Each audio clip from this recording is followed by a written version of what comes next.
आपण जेव्हा नेतृत्व क्षमता असं सारखं म्हणतोय मगासपासून, ही क्षमता वाढवतोय, पण एका प्रकाराने कुठेतरी नेतृत्व देण्याचं घेण्याचं स्वीकारतोय.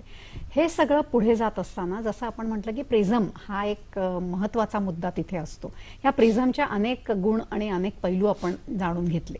हे सगळं करत असताना सुद्धा काही वेळेला असं वाटतं की हे नेतृत्व देणारा जो असतो ना, आज कसं झालंय माहितीये का, ह्याला एक स्टँडर्डायझेशनची गरज आहे. नेतृत्व मला देणाऱ्यांचे 100 क्लासेस निघालेले आहेत.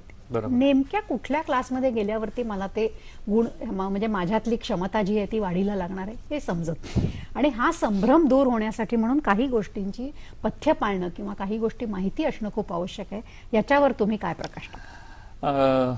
महत्त्वाचा मुद्दा आहे फार. आणखीन आम्ही आज असं म्हणतो की एखाद्या कॉर्पोरेटमध्ये कोच, काउन्सिलर्स आणि मेंटर्स आतमध्ये त्यांचे निर्माण करण्याची गरज आहे. तेव्हा एखाद्या कंपनीला रेझिलियंट करणं, त्याला चेंज करता, बदलाकरता, सामोरा जाण्याकरता तयार करणं, ह्याच्याकरता ह्याची गरज आहे.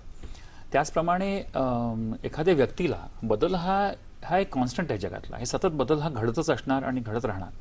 तर त्याच्यामध्ये तुम्हाला स्वतःला त्याच्याकरता सक्षम करण्याकरता उद्या काय तुम्हाला कळणार नाही आणि कळणं शक्यही नाही.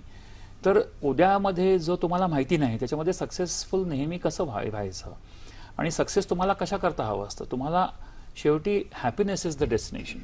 यशामुळे तुम्हाला एक आनंदी जीवन मिळणं हे महत्त्वाचं असतं. कधी कधी हे कळायला पाहिजे की आनंद, सुख हे जे आहे ही happiness should not be the cost that you are paying for success. तर हे करताना जेव्हा असे बरेच लोक सल्ले द्यायला उपलब्ध असतात तेव्हा आम्ही असं बघतो की आम्ही मेंटरशिप हे प्रिझमचे आम्ही सर्टिफिकेशन प्रोग्राम्स केले. तर हे अशा करता केले की तुम्ही यू गेट सर्टिफाईड, तुम्ही त्याचं किती पालन करू शकता आणि तुम्ही ते मेंटर बनायला योग्य आहात की नाही. तर जर का तुम्ही मेंटर बनायला योग्य असाल तर ही जी सगळ्या गोष्टी आहेत त्याचं तुम्ही पालन करायला पाहिजे. प्रथम जे तुम्ही स्वतः आचरणात आणत नाही ते तुम्ही शिकवू शकत नाही आणि जरी तुम्ही शिकवण्याचा प्रयत्न केलात तरी ते इफेक्टिव्ह होणार नाही. आणि दुसरं म्हणजे त्या बेस आहे प्रिझमचा, ते तुम्ही स्वतः आहात. आणि तुमचं जीवन एखाद्या प्रकाशाच्या किरणाप्रमाणे जेव्हा त्या सक्सेस प्रिझममधून जाईल, जेव्हा पारदर्शक प्रिझममधून जाईल, तेव्हा दुसऱ्या बाजूला तुम्हाला त्याचं पृथक्करण होऊन प्रकाशाचं तुम्हाला जे सप्त रंग दिसणार आहे ते तुमच्या जीवनातले दिसणार आहे. आणि तो सक्सेसचा प्रोसेस असेल तो फक्त तुम्हालाच फायद्याचा ठरेल असं नाही, तर तुमच्या सगळ्या बरोबरच्या लोकांना, म्हणजे कोणाला, तुमच्या फॅमिली करता तो अतिशय इम्पॉर्टंट आहे, तुमच्या आजूबाजूच्या कम्युनिटी करता तो इम्पॉर्टंट आहे, तुमच्या बरोबरचे जे काम करणारे कर्मचारी वर्ग आहेत त्यांच्याकरता इम्पॉर्टंट आहे.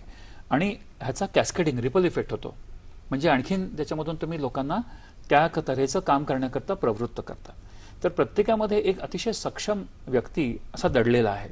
ज्या लोकांना स्वप्न नाही त्यांना त्या लोकांना सगळ्यांना स्वप्न आहे, त्यांना विजन आहे, पण ती कुठेतरी खोलवर दडलेली आहे. त्याच्यावरती खूप स्वतःबद्दलचा अविश्वास, लोकांबद्दलचा अविश्वास अशी त्याच्यावरती थर आलेले आहेत. तर हे प्रोसेस ही समजून घेणं महत्त्वाचं. आणि त्याच्याकरता मेंटरशिप तुम्ही म्हणालात, त्यांना मेंटर्सना सर्टिफाय करून, कोच करून तयार करणं इज व्हेरी इम्पॉर्टंट. बरोबर आहे. प्रेक्षक